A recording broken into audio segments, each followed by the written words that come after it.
evening. We are so happy that you took the time to join us tonight. We have an incredibly informative webinar for you tonight. My name is Tammy Thompson with Deep Roots, and at Deep Roots, we firmly believe that what you plant matters. To that end, we work with our multi-sector partners to increase native plant landscapes, both large and small, throughout our region. And one of our partners is the Mid-America Regional Council, whom we're partnering with on this webinar tonight.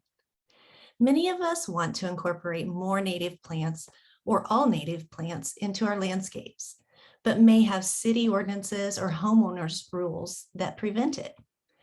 And many of us want to see more native plants in our city common areas and parks as well, because of the benefits they provide, which is increasing and improving pollinator habitat and restoration, reducing stormwater runoff, filtering pollutants from rainwater, and my favorite, they're stunning and they're teeming with life and wildlife. Tonight, we're talking about ways we can advocate for changes to rules or ordinances. With knowledge and resources, we can encourage our elected officials to make common sense changes to ordinances that currently do not allow for native landscapes in the city. Tonight, we'll talk about model ordinances developed by the Mid-America Regional Council and Gould Evans.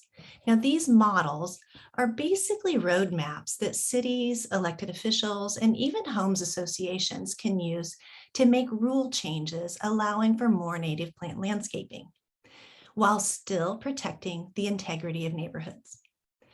At the end of this broadcast, we hope you will know the model ordinances and how they fit into your neighborhood and your city, the benefits of native plant landscaping, how to contact your elected officials to encourage and recruit them to make changes in the city rules or neighborhood ordinances, and also programs that are available to help offset the costs of converting to a more climate-friendly lawn.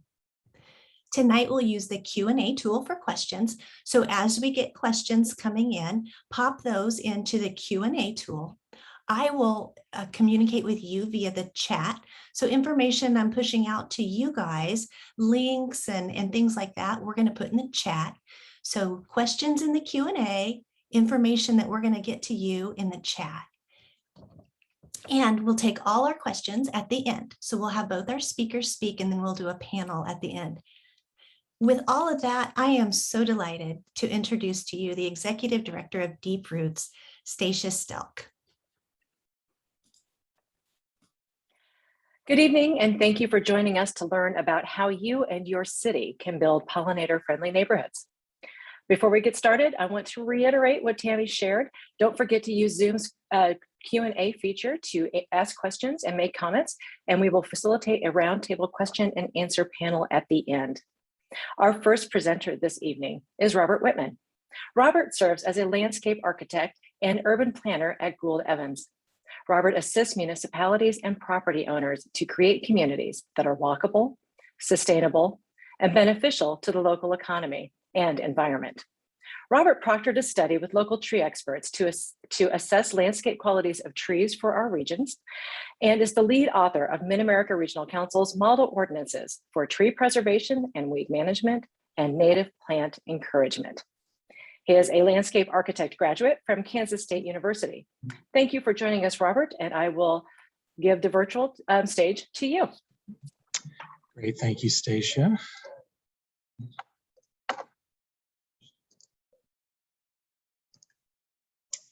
All right. Well, as Stacia said, I'm basically going to be going through the model ordinances that we have created with Mark to help communities in our region be able to change the way they think about tree protection and weed management and native plant encouragement.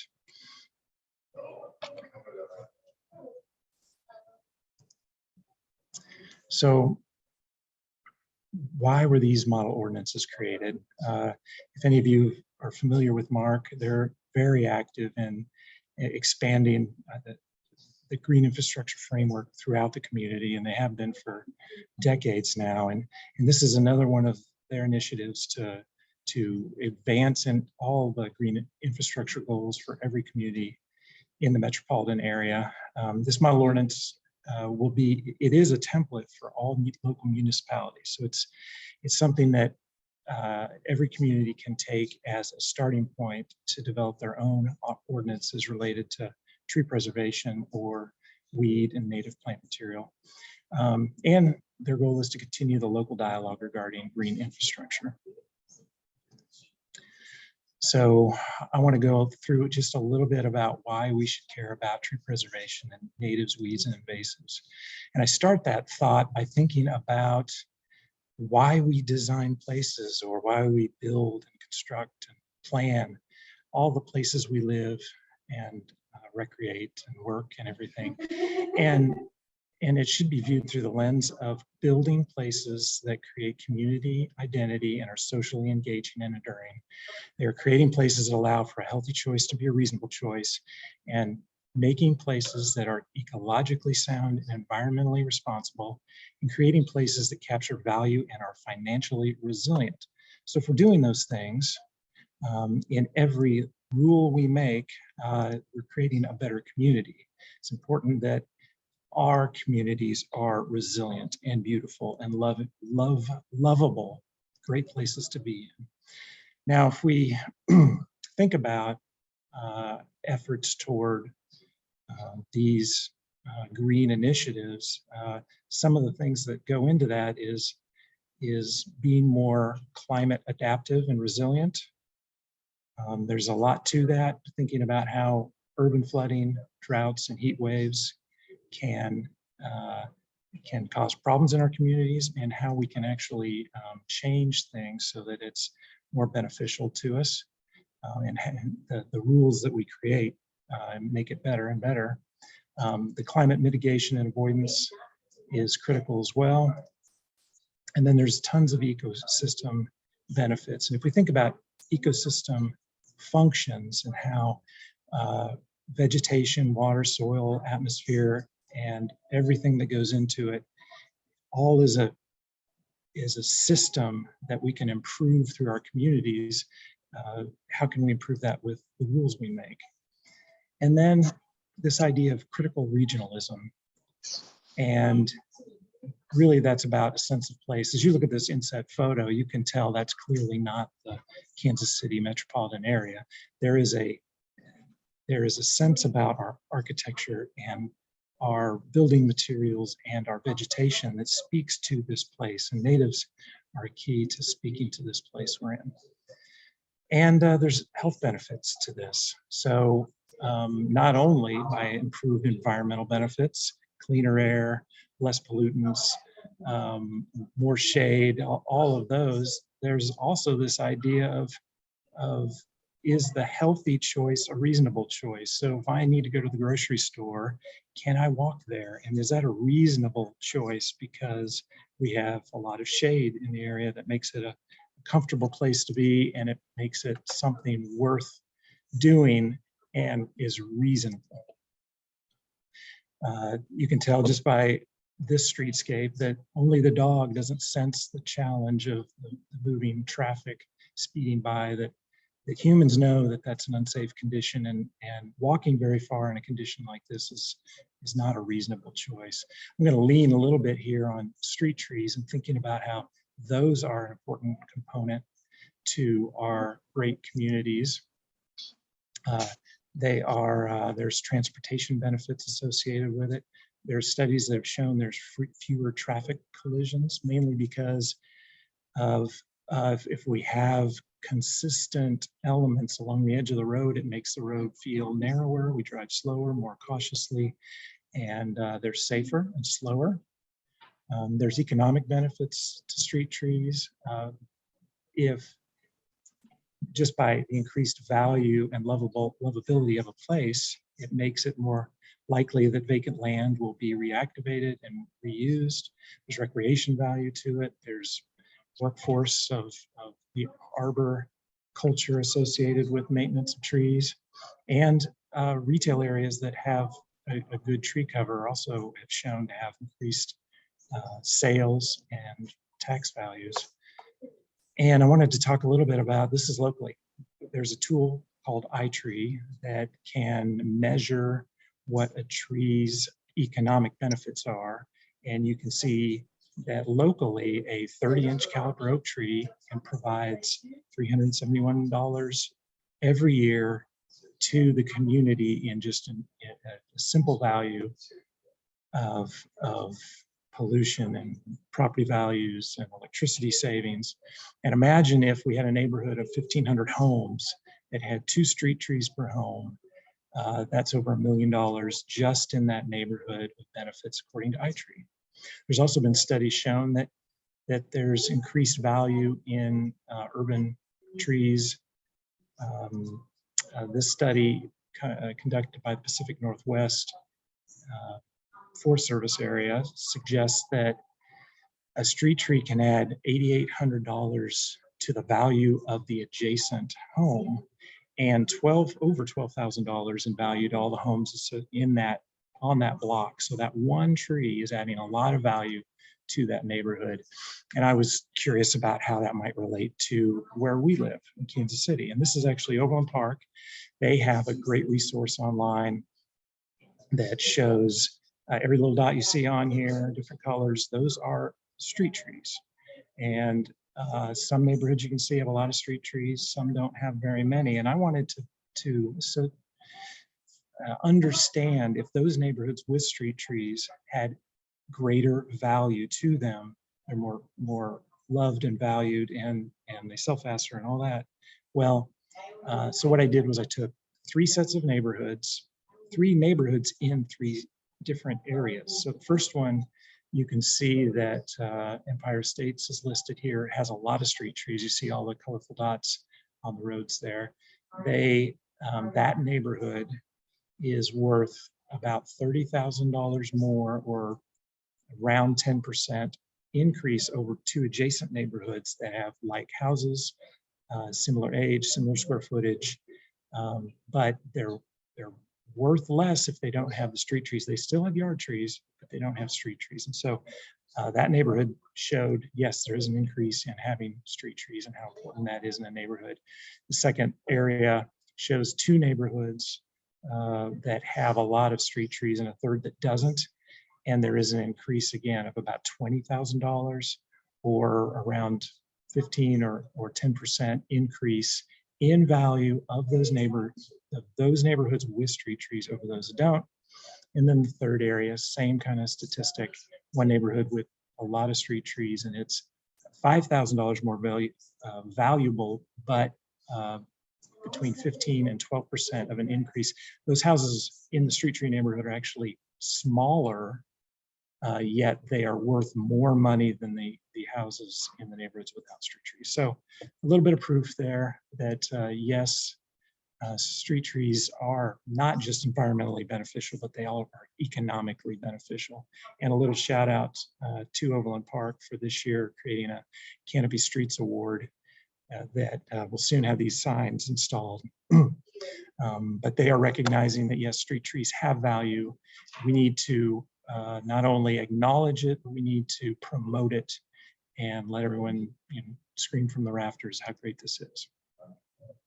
There's also a lot of social benefits from additional trees and landscape. It can increase the property values, make places more sociable. This was down in, I think it was Emporia, where I was stunned to see this group of people gather under a tree instead of on the intentionally built plaza for people to gather.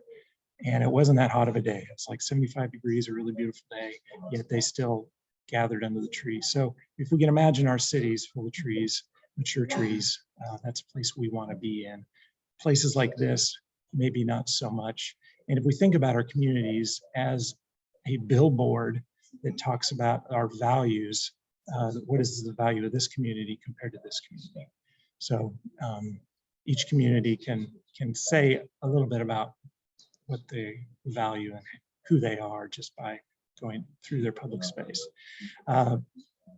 Trees and the native landscape are under assault at all times, from development or utility projects or just folks not understanding what they're doing when they trim trees or work in the landscape.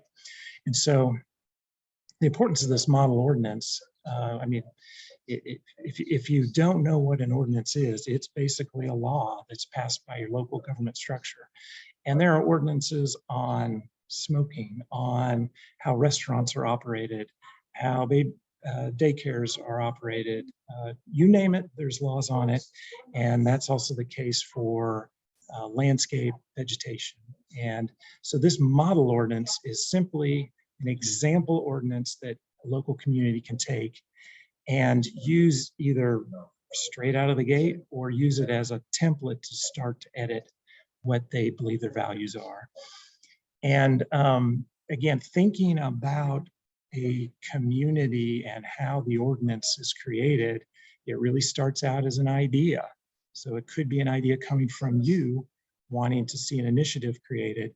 Then it gets introduced to your council people or your mayor or other folks that are in the leadership of government to try and get it through the system to be heard and edited and thought through, and then eventually becoming a law through that ordinance. And so really the system starts with that idea.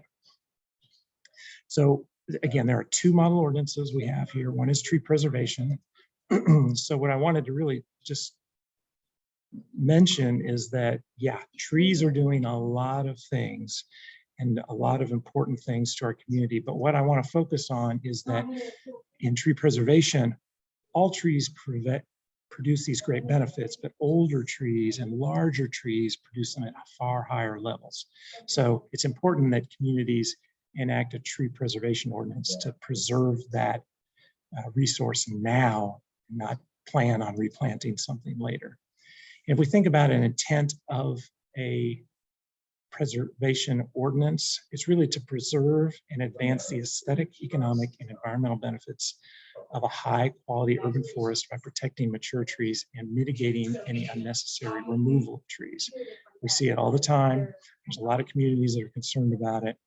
And if you ever had a neighbor that removed a mature, healthy tree and you just were beside yourself to understand why, there's a lot of communities that are facing this in mass.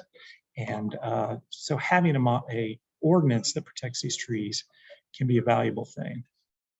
So some of the bullet points here: to preserve the city's character, to improve property values, to increase environmental performance of the streetscapes and site design, to establish and preserve the aesthetic comfort afforded by trees to the residents, to enhance the compatibility of different projects, to retain high priority trees. Not all trees are created equal, and some are more beneficial to the community or more loved. So retaining those, and then establishing tree protection measures that are flexible and realistic for your community.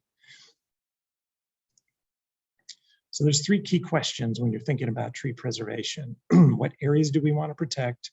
What is it that we want to protect? And how will we protect them?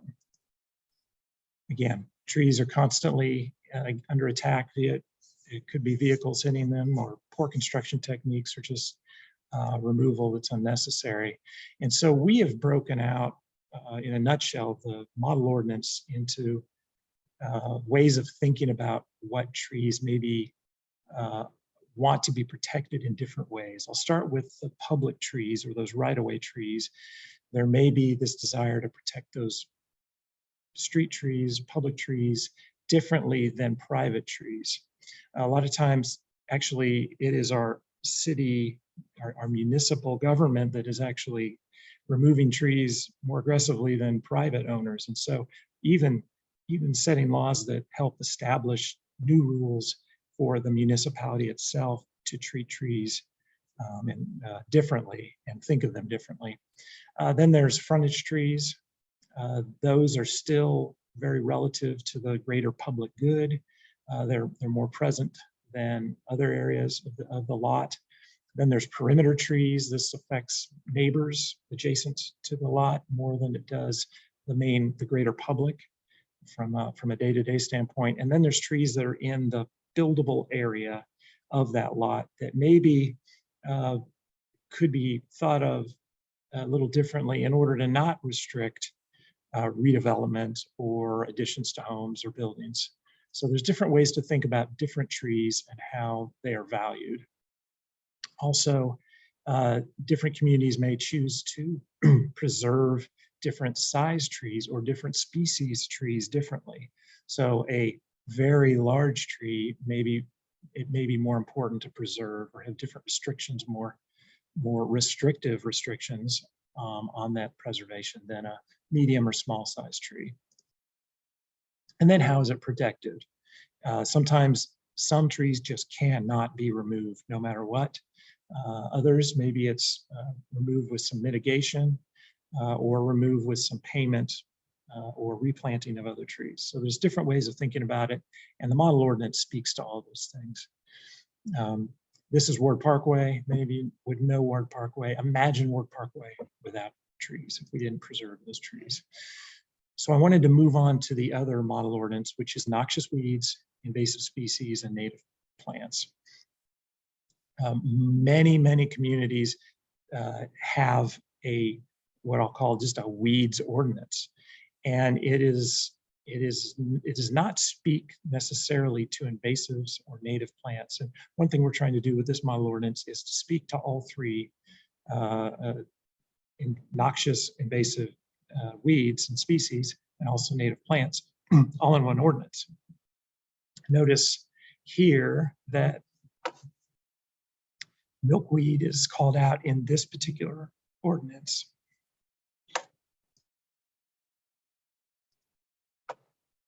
And that's pretty common. A lot of people would say that milkweed is invasive, it really gets away from you. And there's this need to prevent it from being a problem for adjacent homeowners. Well, maybe that shouldn't be a general rule for everyone. So let's talk about that a little bit. Again, currently a lot of weed regulations primarily focus on aesthetics and problems for adjacent homeowners. And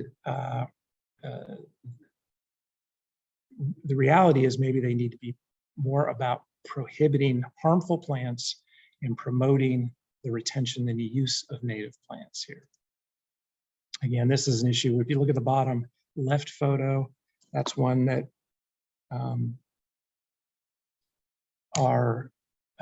that's an image that if we do want some mitigation of this plant management, right? There's too many plants, too large, it looks terrible, and it's reducing the value of the neighboring properties. And so weed ordinances, they've been written before, really are all about addressing that issue, and that's important. But there's also a lot of times, the bottom right photo would also be illegal in many municipalities. And so that's a concern and an issue that this model ordinance is addressing. Again, with the intent is to guide any interpretation and flexibility to prohibit unmanaged growth, like that bottom left photo, previous photo, to prohibit noxious and invasive species, to regulate unmanaged plant growth, and to promote native plants. So, meaning to remove barriers for choosing native, to consider requirements for using natives to meet standards, and enhance the city's character by promoting plants that are natural to the area. Some of that may mean some buffers of large areas of native plants that do tend to get out and away from the garden itself. Maybe there are some boundaries and buffers, edges that are adjacent to neighboring property owners and neighboring properties that would require it to have that buffer so it doesn't escape into neighboring properties. It also addresses this idea of a planned sustainable landscape. That means basically having large beds, large mass plantings of natives and allowing that and being able to state that that is an accepted and desired condition in that community. Of course, it still needs to be maintained at some level. And no noxious weeds or invasive species can be in those plantings. And then if there is some invasives, you need to manage that by burning or mowing. And then there be different requirements, like if there could be a percentage of those plants that are native, must be native, might be 50%, might be 100%, might be somewhere in between, but different communities will have different levels of desire as far as that goes. And then again, distances from paved surfaces and opaque fences and other things that would just allow it to stay in bounds. These planned sustainable landscapes are these masses. Here's a good, better, best, or basic, more, most way of thinking about it. Maybe a community wants to require that 20% of all impervious surface area of any site is a planned sustainable landscape, meaning a native landscape bed or a prairie or another use like that. Maybe it's up to 50%, maybe it's 75%, but each community can find that right number for them. And then there's even this thought of what is a native vegetation. Is it something that's North American? Is it something that's native to the state or to the municipality? Different restrictions that way. And so what's great about the model ordinance is it allows a lot of basic, more, and most restriction and benefit to the community in different ways. So as we think about all these challenges associated with native planting and ways to preserve native areas, not only trees, but also herbaceous or lower plantings, it all again comes down to this idea of how can we regulate it in a way that's sensible for the community. And I just want to remind you, it comes from one person or one committee starting the dialogue to make it start to happen. And sometimes when we work with a group, they are dreaming of the most amazing restrictions that are going to allow for all natives or protect every tree. And that's not reality for a lot of different political groups, because this isn't just about the committee that's passionate about it. It has to go in front of the governing board. They have to vote on it. They have to decide, is that going to be too prohibitive for the development community or something? So all these different elements might be different on the scale, and it's important for us to think about how it is related to your community. And then back to Mid-America Regional Council and where you can find these model ordinances. That's what it looks like on the website when you get there. And I believe Tammy's going to provide a link to that for you on how to get there. And then I also want to remind you, at Gould Evans, we have a tree list that I helped develop specific to the Kansas City area that I think could be helpful to you. And with that, I will pass it off to Stacia.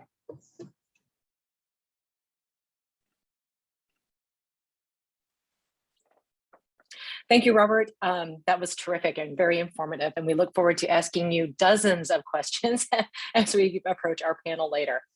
Our next presenter is Luke Chesick. Luke lives in Mount Rainier. You know, Luke, I practiced this and I knew I was going to screw it up when I was live.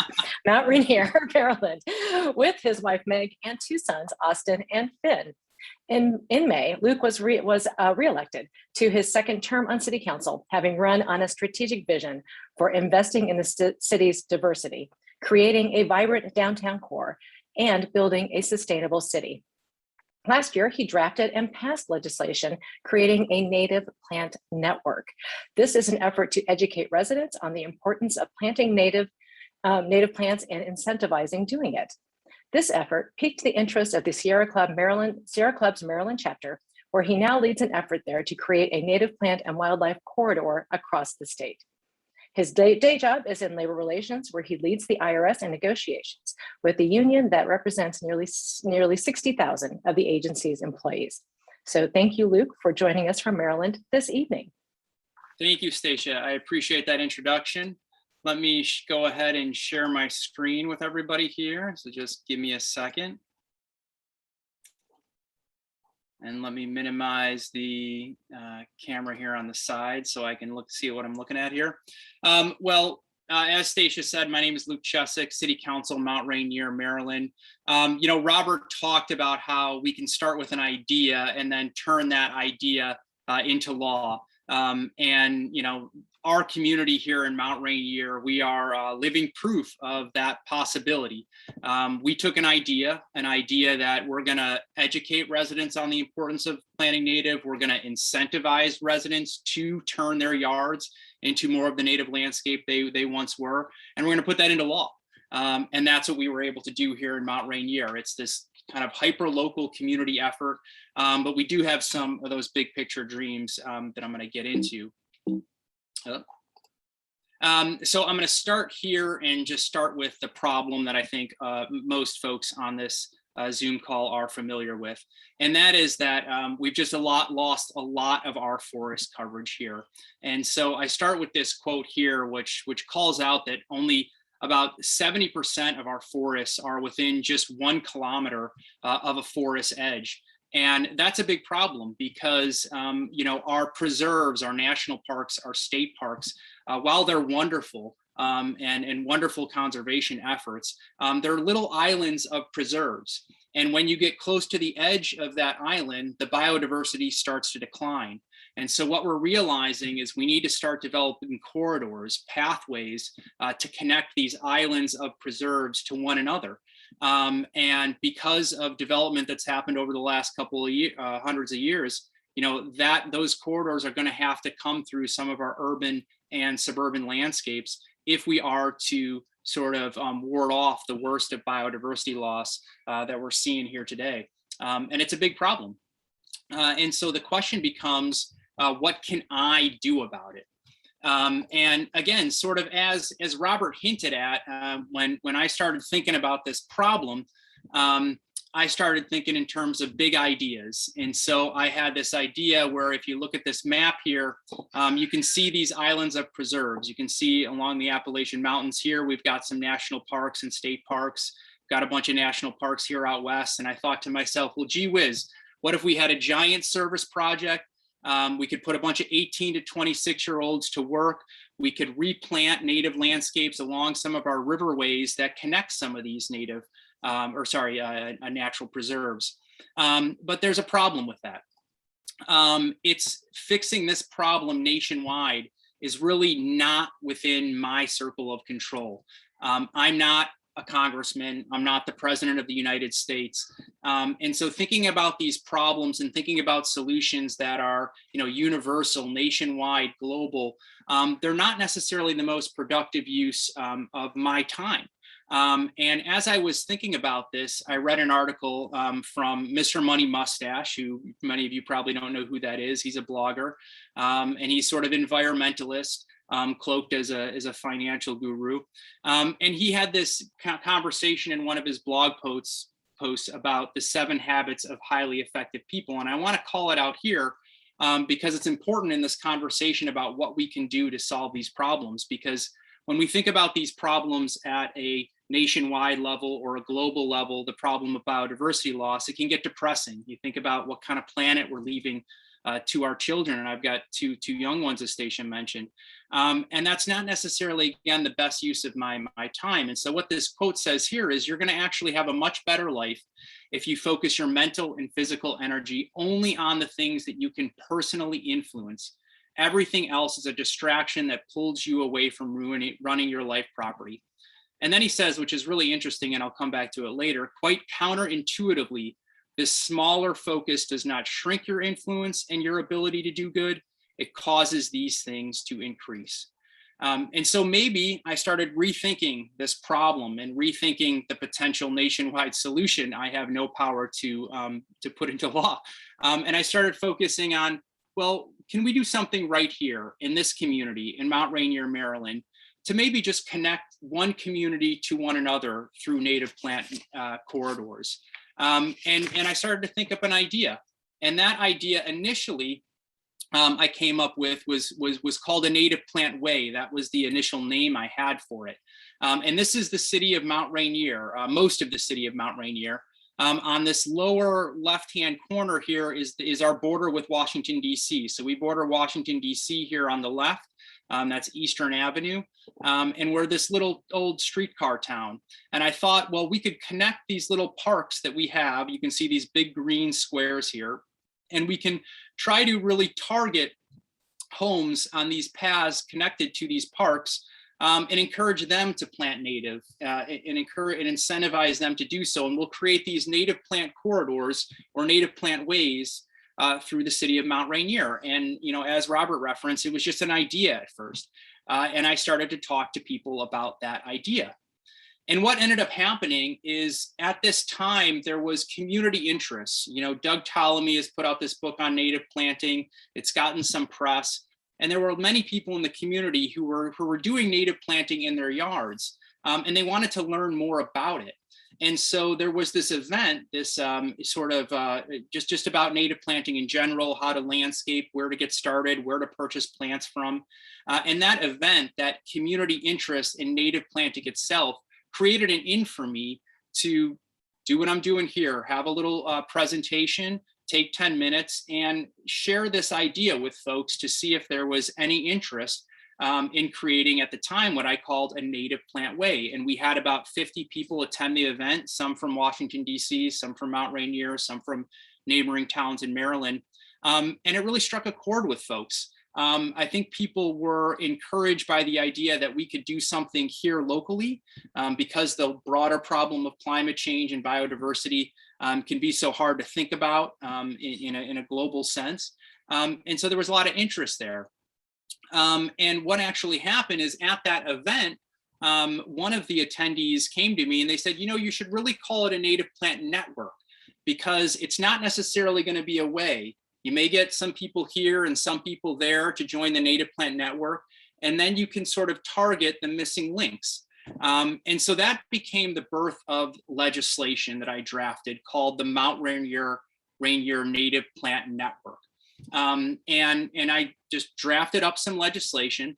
And at its core, it's really an effort to, again, and I said this before, educate residents on the importance of planting native, help them figure out how to get started, and incentivize folks to do so.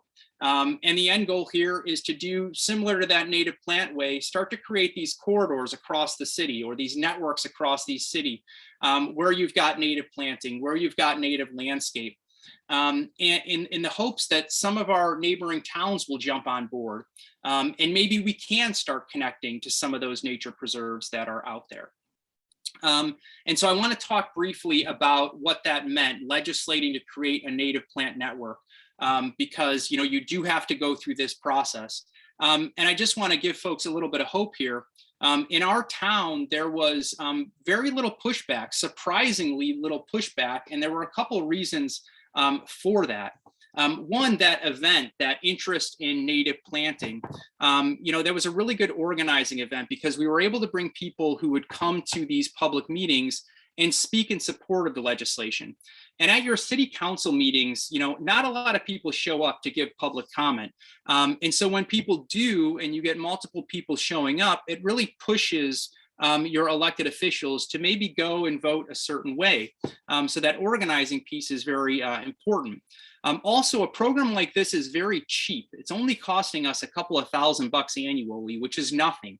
That means I don't have to have a budget fight with somebody. I'm not taking away another elected official's big project. There's no confrontation there. It's cheap because the only things we're buying are, education materials or signage for people who do become a part of the Native Plant Network. The latter two things here that I highlighted, it's voluntary We're just trying to encourage and incentivize residents to do so. And we're relying on residents to do the work. And those two things, for our more conservative elected officials, that sort of struck a chord with them. It wasn't the government coming in and doing something. It was us just educating residents on something they can do. And then the onus is really on them. So it was easy to get consensus in support of this legislation. Now, what does the legislation do? What is the Mount Rainier Native Plant Network? Well, what it is we're trying to get people in the community to commit to a certain percentage of their non-structured landscape as planting native. And we have these 3 tiers of membership here. We have this seedling member, which is really, most folks are going to fall into this category, where 10% of non-structured landscape is devoted to native plants. And then we have these urban forest members who get 50% of their landscape devoted to native plants, and biodiversity members who can have just 25 different native plants. And we have some folks who are going to come into the network that way. And what we do is we partner with the local Audubon Society, and they go out and provide free consultations in the spring and summer. And folks around the community start getting into it and start planting native over the summer. And then in the fall, we go out, and we actually just finished this, our first one here, and we review the yard and we say, yep, you've got 10% of your non-structured landscape devoted to native plants. And we take a list of all the native plants that they have there. And then later this winter, we're going to have a celebration to show off network growth. Now, what is it that residents get out of being a part of the Mount Rainier Native Plant Network? Well, we have incentivized it a little bit, and this is where the costs come in. But again, it's not a ton. The first 25 members who get certified, they're going to get a free native shrub. In our part of the country, the Mid-Atlantic, that's things like a serviceberry or a witch hazel, or a couple of small trees, a dogwood potentially. And then the other neat thing, and I'm going to show you what it looks like in a few minutes here, is residents can choose to be included in a Google map that we're building out, which is providing a virtual representation of the native plant corridor that we are building here in Mount Rainier. So you're gonna be able to go online, look at the city of Mount Rainier, just like I had a few slides ago, and each yard that's a part of this network is going to be colored green, and you're going to be able to click on it, and you're going to be see what's growing well in that person's yard. Service berries are growing well, mountain mint is growing well. And so you can learn what's native and what's growing well in the community. And it's also going to be a virtual representation of how much of our city is becoming native. And for us as policymakers, what we're going to do with that information is we're going to see, you know what, there's this blank space in the community here where there's not enough native planting. Next year, let's do an education blitz. Let's leaflet at these houses on these blocks and see if we can get that block to join as members of this native plant network. So it's something interesting. It's something we can continue to communicate out to the community on, and who knows who's going to get interested here. The other thing that they're going to get out of this is a really beautifully designed yard sign from a local resident artist. So we partnered with a local resident artist. She came up with this design. She's actually a well-known artist in the larger Washington, D.C. area. And it's a really beautiful sign. And this is what it looks like here. You can see the milkweed here in the beginning. I think this is a choke cherry here. And some other native flowers, New England asters right here. And it's a beautiful yard sign. And every person who becomes a member of the Mount Rainier Native Plant Network is going to get this sign in their front yard. And that's going to enable a few things for our city.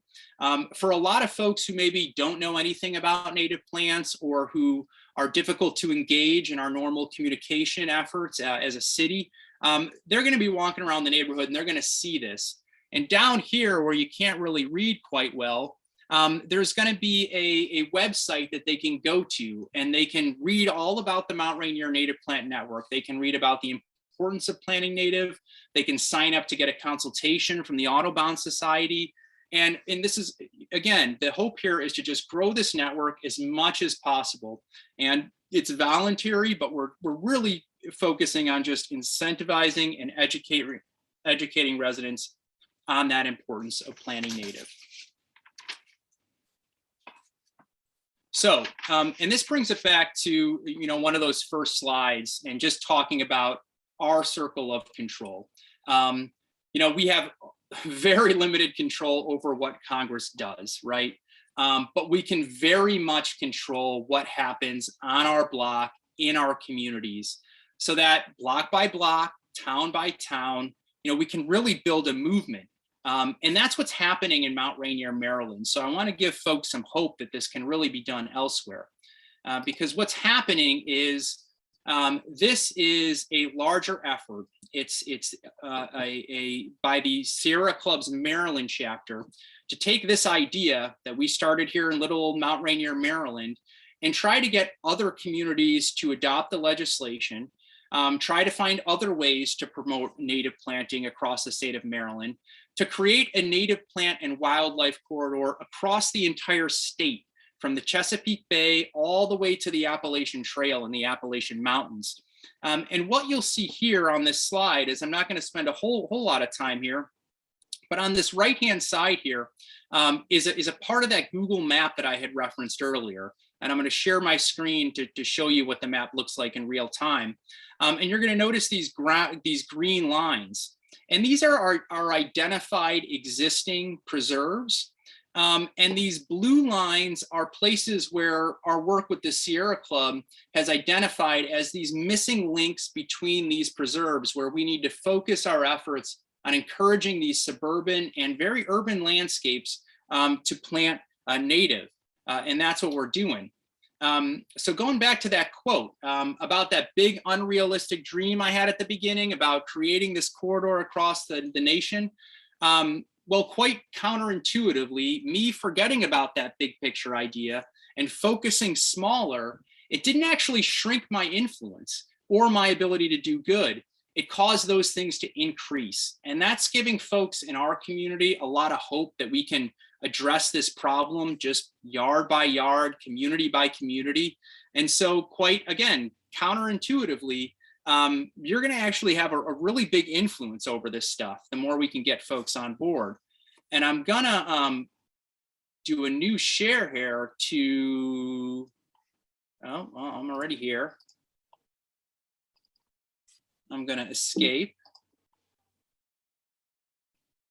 if I can, and I'm going to take you to this map. So this is a map, and as I showed you before, of Mount Rainier, Maryland. And this is what our map looks like today, which is just a satellite map of Mount Rainier. And you've got just two places noted here. This first one is my home, and you can see it's in green. This next one is a neighborhood park that residents here have turned into a community food forest that's focused on native food producing plants. And if you click on it, you can see the Chessex, native things that grow well. And what's going to happen here in the next 2 months is this map here is going to fill in with about 30 to 40 other yards. So you're going to see a lot more of this green shading around our community. And that's tying in with the work I talked about the Sierra Club doing, because as I start to zoom out, you're going to see how this builds into a much, much larger project. And what you see here in green, and it may actually help if I go to a different base map here. What you're going to see in green are existing preserves in the mid-Atlantic. On the right here is the Chesapeake Bay. And way up here on the left is the Appalachian Trail and some of our state parks up there. And our goal is to identify these blue areas of missing links so that we can create one clean corridor from this C&O Canal that runs along the Potomac River through the nation's capital, all the way to this corridor that we've identified to get down to the Chesapeake Bay, to create a native plant and wildlife corridor in the state of Maryland.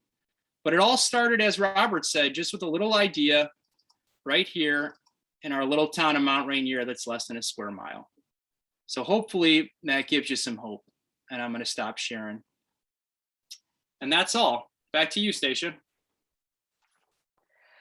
Thank you, Luke. That was terrific. I am inspired, and it's aligned with a few of the ideas we've been toying with here at Deep Roots. So thank you for sharing. It's always helpful to learn from other communities that have successfully moved native plant ordinances forward and gotten their citizens engaged and excited. So as we invite Robert to join us back to the virtual stage, I will take a moment to introduce our third panelist, Tom Jacobs. Tom is the Director of Environmental Programs at Mid-America Regional Council, a position he has held since 2001. Tom is also a member of Deep Roots Board of Directors, and he has helped lead regional planning efforts on climate resilience, green infrastructure, air quality, and solid waste. Tom also worked closely with Robert to create the model ordinances discussed earlier.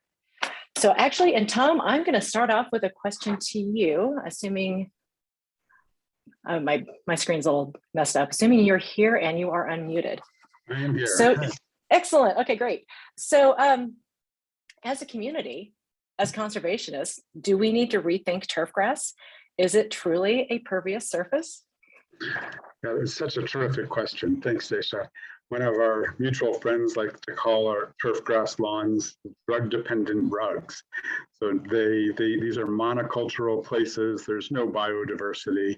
They form networks, but I think not the kind of networks that we want. Certainly not ones favorable to pollinators and our natural world. I work a lot in the realm of stormwater and dealing with water quality and flooding. And it turns out that most people's front lawns really don't hold much water. They act not unlike a parking lot when it rains a lot. They might hold 1/10 of the amount of water that a native landscape might. And because you can think of it, right? We'll have 2-3 inches of topsoil held together by very shallow rooted turf, and underneath that we'll typically have a clay pan, and water just hits the clay and runs off. In contrast, if we have native plants, we might have roots that are going down 3 feet, 5 feet, 6 feet, and we'll have the soil that's enriched by organic matter and able to hold enormously more water.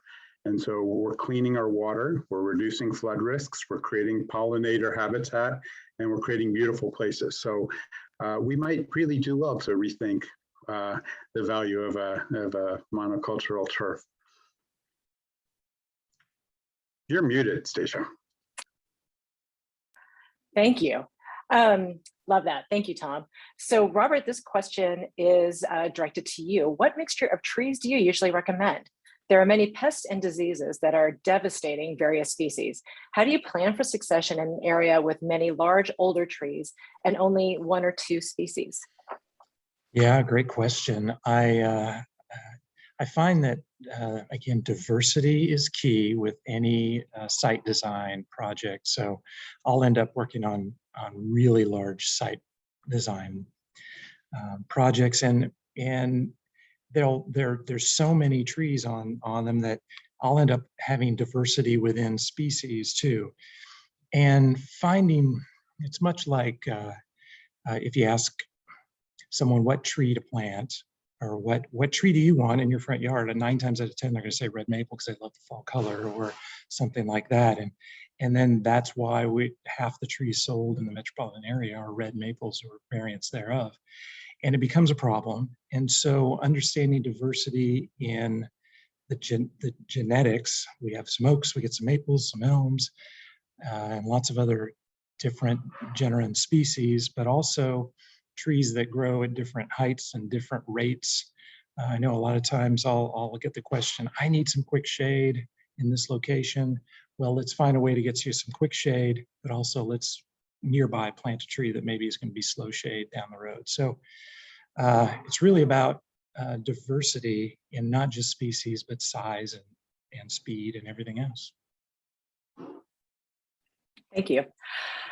Luke, I'm going to direct this question to you because I think as a city council member, you might have some perspective on what Anonymous shared. And that is developers control the city council, citizens have little say in how the city is run, where native plantings are considered a code violation and considered illegal.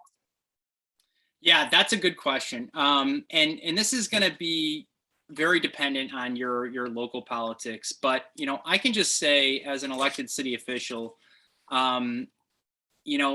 whether I get to stay in office depends on whether people continue to vote for me. And when residents reach out to me, at the local level, it doesn't matter what their political sway is, right or left. And I know that's hard in our current political environment to sort of think that way, but I'm just trying to respond to residents' concern and do the best I can with the very limited amount of time I have. I've got a full-time job and a family, and most municipalities are like that. Now, when you get into bigger cities, it gets to be a little bit harder. And that's where you really want to lean heavily on organizations like the Sierra Club, like the Audubon Society, where they're going to be able to represent, 1,000 voters, and they can schedule that meeting with that city council member, and that elected official is going to listen. At some point in time when that elected official got involved, they got involved in city politics for usually a good reason, and so there's not this. It's not. They're not going to say, "Oh, I only care about the developer."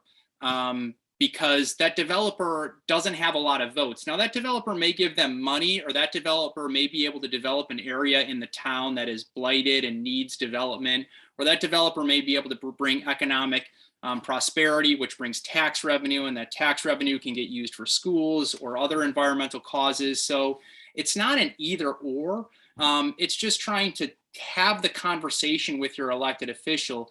And if the elected official sees it as a win-win, like, oh, well, this doesn't cost that much money. I just have to change the code here, and it's not that expensive for developers to comply if I can just explain it to them. And this organization here, they're going to say hooray for Luke for voting and vote for Luke again. And so that's a win for me. And so you have to think about it as, I'm in labor relations, and so you have to think about it as everybody has interests, and one interest doesn't necessarily bigger or better than another one, although it feels that way a lot from our perspective. And you've got to sort of get out of that mindset and just try to find a way in to have that conversation and meet everybody's interests. And that's easier for me to say if you're in a more difficult political environment where there's a lot of pushback to these kinds of ideas. But it is possible. I wouldn't say that, developers are going to get in the way. We've had good conversations with developers about doing things like permeable pavement, stormwater mitigation, native planting in their developments. Actually, next year, our focus is going to be on apartment buildings and seeing how we can turn their native landscapes, which is, as Tom indicated, mostly just grass, turning those into at least native bushes, more native trees, because it bleeds into a question of equity. In our area, a lot of single family homeowners look like me, and a lot of people in apartment owners are going to be people of color. And so how do we take this idea and bring it into these communities? And it's going to be through developers, or it's going to be through these real estate investment trusts that own these apartment buildings. So, and it's not an impossible conversation. These people have families, and they're willing to have the conversation too. You've just got to find out how the interests align and how things can be palatable to one another. Luke, that was very helpful. Thank you. I was just texting with Tom because I think that it's easy sometimes to get overwhelmed, especially with a municipality as large as Kansas City, Missouri. But our region actually consists of, and Tom, jump in if I get this wrong, 119 different municipalities. We go across 2 different states, and I think he said 9 counties. Is that right, Tom? Okay. So I think to your point is,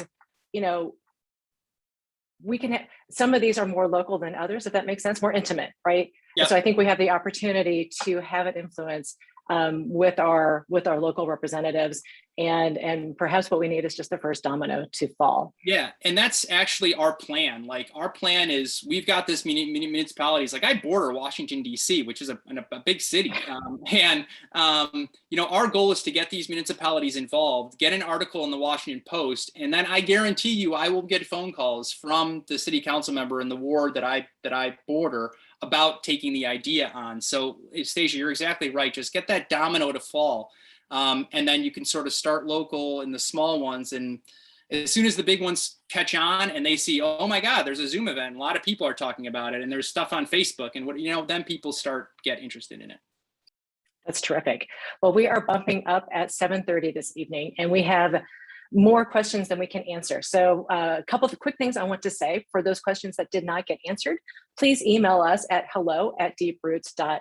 deeprootskc.org, and we will do our very best to connect you to resources and to answer any questions you might have.